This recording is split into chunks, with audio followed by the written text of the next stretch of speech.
When in the course of human events, if the road slowly begins to bend, our horizon will drip from the visual cliff where those 8 inches dip below our path. My palate is flat, vision's conical. My palace collapsed in the absence of gravity's stronghold, slighted by the bygones of these stifled souls. So from documenting the detail of a gravel road to staring at a blank slate, I collected pieces of clouds and bags of tree moss as a cushion for my body weight. From the inside out, it's not what it seems, nor will it ever be. With feet below my knees, I seem to only find myself pinned by an opposable thumb. In slow motion city beneath the turn of 12, I held that notion at one point in my life, but I stepped much faster than you or they could develop. I'm the bottle of wine bouncing a mattress, clinging to the tattered tapestry hung from the window of my castle, flapping in God's last breath. I was once trapped in that doorframe, but I escaped, leaving the floor stained with the residue of war games, gagged and bound in my reality, just a temporary technicality. Sadly, I swam for sand, gasping for that last laugh before those 8 inches dipped below my path.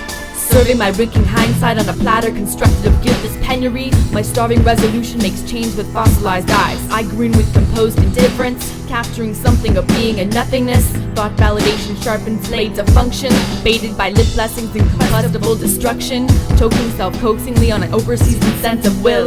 Thou shalt not kill, they say, but my soul's filled could bleed white. Got a hard starting heart in my stall, stalwart gut tank of cantankerous reason. Unlike the straightaway miners, my oblique means make peace and create keys to means, but mean them nothing. They pit with pedagogues and point to pedigrees, but buoy as emotionless swimmers. I'm a crusader for all creatures when the world's at its burnt embers. I'm the one weeping when you've been salvaged from pain. I'll maintain when you front with bulky bagged eyes, a sigh on your stymied insight, a clicking heels dance with agony, the respite requests for morbid moratorium, when death itself is the calming one.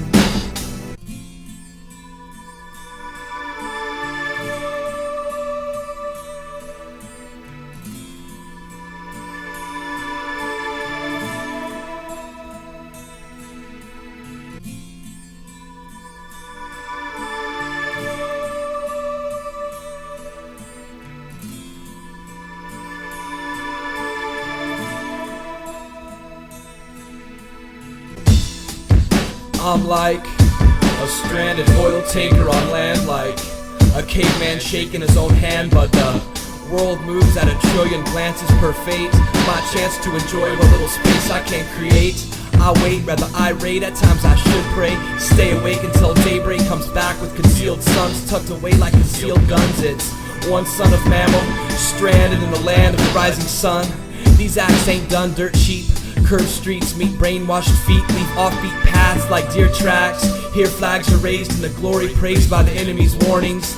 The afternoon soon reminds us that time is a bus of accomplices. It accomplishes nothing to chase it. As it gets farther we embrace it, taste it with numb wishbone tongues, misplaced in our hands like tangible plans of ambiguity to be carried out like death threats, when all that's left is left up to objectivity. Motion becomes effort when the man interacts, acts like the center of a pendulum held by a flaming axe, taking cheap shots at my sweet spots. Sincerity drops like berries now buried in these deer tracks. I was ran over by a flood, so I named my bizarro author Father Mud. It's been 24 years since his last confession. I've been the lens of this reflexive habitat and look past the deception, nestled in the nesty cradles. Pity we won't be here to hear the crash. Now what's that city hall built first to last? Alert the axe, cursed ash, covered deer tracks, and the sheer flash of Father Mud tear gas. Here at last shakes me off the tracks, secondly ending me.